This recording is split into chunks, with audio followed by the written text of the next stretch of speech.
Hello friends, welcome to PHP Tamil tutorial part 17. நான் சீனு. இப்போ வந்து பார்த்தோன்னா புதுசாக இஃப்லேயே இன்னொரு கான்செப்ட் பார்க்க போகிறோம். அதாவது நெஸ்டட் இஃப் எல்ஸ் அப்படின்ட்டு. நெஸ்டட்னா ஒன்றும் இல்லைங்க, அதாவது ஒரே ஒரு இஃப் ஸ்டேட்மெண்ட்டில் மல்டிபிள் இஃப் ஸ்டேட்மெண்ட்டை நம்ம யூஸ் பண்ணுறதுக்கு பேர் தான் நெஸ்டட் அப்படின்னு சொல்லுவாங்க. நான் வந்து அதை ப்ரூவ் பண்ணுறதுக்காக ஒரு 3 வேரியபிள் அசைன் பண்ணி நான் உங்களுக்கு செஞ்சு காட்டுறேன். ஒரு 20 அப்படின்ட்டு நான் கொடுக்குறேன். அப்போ அதேமாதிரி மேங்கோ அப்படின்னு போட்டு அதுக்கு ஒரு 10 வேல்யூ கொடுக்குறேன். இன்னொரு புதுசாக ஒன்று ஆட் பண்ணி போகிறேன், அது ஆரஞ்சு அப்படின்ட்டு. ஆரஞ்சு அப்படின்ட்டு இந்த ஆரஞ்சில் ஒரு நான் 15 வேல்யூ கொடுக்குறேன். இப்போ வந்து நான் வந்து இஃப் ஸ்டேட்மெண்ட் யூஸ் பண்ண போகிறேன். நான் வந்து சிம்பிளாக ஒரு கண்டிஷன் எழுதுகிறேன். வந்து ஆப்பிளோட வேல்யூ வந்து கிரேட்டர் தென் மேங்கோ அப்படின்னு இருந்துச்சுன்னா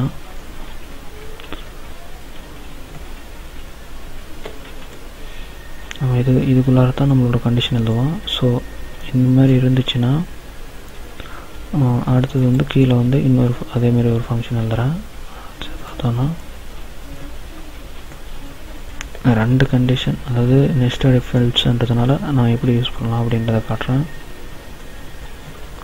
ஆரஞ்சு greater than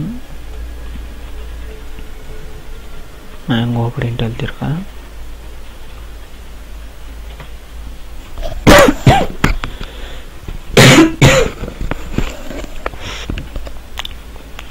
சாரி, இப்போ பார்த்தோன்னா நான் கண்டிஷன்ஸ் எல்லாம் எழுதிட்டேன்.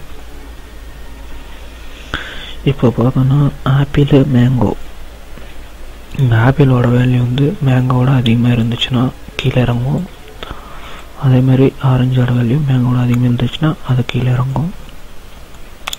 இதை எப்படி ஒர்க் பண்ணுதுன்ட்டு நான் எழுதிட்டு சொல்கிறேன். எக்கோ ஃபங்க்ஷன் வந்து நான் யூஸ் பண்ணுறேன். ஆப்பிள் அண்டு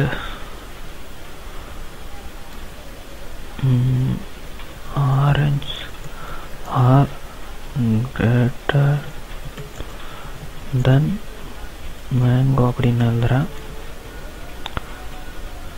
இதை எழுதிட்டு இப்போ வந்து நான் 2 இதுவும் க்ளோஸ் பண்ணிடுறேன்.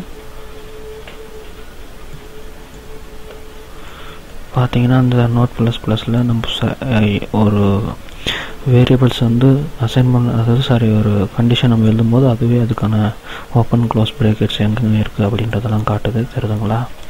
அதனால தான் Notepad++ நான் வந்து யூஸ் பண்ணலாம் அப்படின்ட்டு சொல்லியிருந்தேன். இது வந்து நான் கேன்சல் பண்ணிடுறேன். இப்போ பார்த்தீங்கன்னா இங்கே என்ன எழுதியிருக்கேன் அப்படின்னா 3 வேரியபிள் வந்து அசைன் பண்ணியிருக்கேன். மொதல் இஃப் கண்டிஷனில் ஆப்பிளோட வேல்யூ வந்து மேங்கோவோட அதிகமாக இருக்கணும் அப்படின்ற மாதிரி எழுதியிருக்கேன். இது வந்து ட்ரூ ஆச்சுன்னா அடுத்தது கீழே இருக்கிறது வரும். கீழே பார்த்தோன்னா ஆரஞ்சோட வேல்யூ வந்து மேங்கோவோட அதிகமாக இருக்கிற மாதிரி எழுதியிருக்கேன். இப்போ இந்த 2 கண்டிஷனும் ட்ரூ ஆச்சுன்னா இங்கே கீழே இருக்கிறது வந்து நம்மளுக்கு ரன் ஆகும். ஸோ நான் சேவ் பண்ணிட்டு ப்ரௌசரில் போய்ட்டு ரன் பண்ணுறேன். பார்த்தீங்கன்னா தெரியும், apple and orange are greater than mango அப்படின்ட்டு வந்திருக்கு. ஸோ இந்த மாதிரி நம்ம ஒரே ஒரு இஃப்பில் மல்டிபிள் இஃப் கண்டிஷன்ஸை யூஸ் பண்ணுறதுக்கு பேர் தான் நெஸ்டட் இஃப் எல்ஸ் அப்படின்னு சொல்லுவாங்க. ஸோ ஒருவேளை இது ரெண்டுமே இதில் 2த்தில் ஏதாச்சும் ஒன்று ஃபால்ஸ் ஆச்சுனாலையும் அதுக்குள்ளே இன்னொன்று எழுதுகிற மாதிரி எழுதிக்கலாம். அதுக்கு பேர் எல்ஸ்ன்னு போட்டு ஒரு கண்டிஷன் நான் யூஸ் பண்ணிக்கிறேன். எக்கோன்னு போட்டு மேங்கோ இஸ் பிக் அப்படின்னு நான் போட்டுடுறேன். நான் சும்மா உங்களுக்கு புரியணுன்னு இங்கே ஒரு வேரியபிள் எழுதணுன்றதுக்காக தான் அப்படி எழுதியிருக்கேன். ஸோ இப்போ பார்த்தீங்கன்னா இந்த கண்டிஷன் ட்ரூ, இதில் ஏதாச்சும் ஒரு கண்டிஷன் ஃபால்ஸ் ஆச்சுனாலையும் நம்மளுக்கு வந்து இந்த எல்ஸ் வந்து வரும். ஸோ நான் இந்த வேல்யூ வந்து மாற்றிடுறேன். பார்த்தீங்கன்னா 30 அப்படின்னு போட்டுடுறேன். இங்கே 30 போட்டோன்னே பார்த்தோன்னா ஆப்பிள் இந்த ஃபஸ்ட்டு கண்டிஷனே ஃபால்ஸ் ஆகிடும். அது வந்து செகண்ட் கண்டிஷன் வரும். ஸோ நான் வந்து ஒரு கண்டிஷன் ட்ரூ ஆகிற மாதிரி நான் ஃபஸ்ட்டு பார்த்துக்கிறேன். ஆப்பிள் மேங்கோ வந்து ட்ரூ ஆகிற மாதிரி பார்த்துக்கிறேன். அதுக்கு வந்து 10 அப்படின்னு கொடுக்குறேன். இங்கே வந்து ஃபஸ்ட்டு கண்டிஷன் பார்த்தோன்னா ட்ரூ ஆகிடும். இப்போ ஆரஞ்சோட வேல்யூ வந்து மேங்கோவோட பெருசாக இருக்கணும் அப்படின்னு இருக்குது. ஸோ நான் வந்து இங்கே லெஸ் தென் யூஸ் பண்ணுறேன். இப்போ பார்த்தீங்கன்னா ஆரஞ்சோட வேல்யூ வந்து மேங்கோவோட சின்னஸ் அப்படின்ட்டு. ஆனால் கண்டிஷன் வந்து இங்கே வந்து ஃபால்ஸ் ஆகிடும். ஸோ வந்து நம்மளுக்கு எல்ஸ் போகும். ஸோ நான் உங்களுக்கு டிஸ்பிளே பண்ணி காட்டுறேன் பாருங்கள்.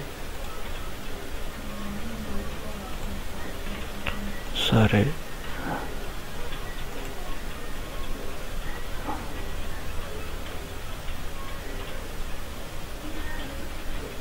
இங்கே பார்த்தோன்னா நான் வந்து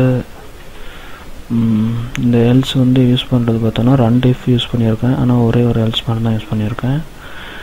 இங்கே எல்ஸ் இஃப் அப்படின்னு போட்டு இங்கே நம்ம கண்டிஷன் எழுதிக்கலாம்.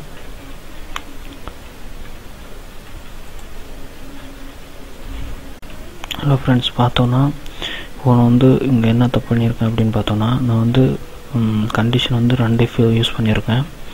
ஆனால் ஒரு எல்ஸ் தான் யூஸ் பண்ணியிருக்கேன். நம்ம வந்து எல்ஸ் எப்படி யூஸ் பண்ணணும் அப்படின்னா, இந்த கண்டிஷன் வந்து நம்ம ஃபால்ஸ் ஆகும்போது இந்த எல்ஸ் வந்து ரன் ஆகும் அப்படின்னு நான் சொல்லியிருக்கேன். இப்போ வந்து நான் ஏற்கனவே சொன்ன மாதிரி இந்த வேல்யூஸ் வந்து நான் மாற்றி காட்டுறேன். இங்கே நான் கிரேட்டர் தான் லெஸ் தான் யூஸ் பண்ணுறத விட இந்த வேல்யூஸை மாற்றி யூஸ் பண்ணும்போது பாருங்கள் உங்களுக்கு நல்லாவே புரியும்.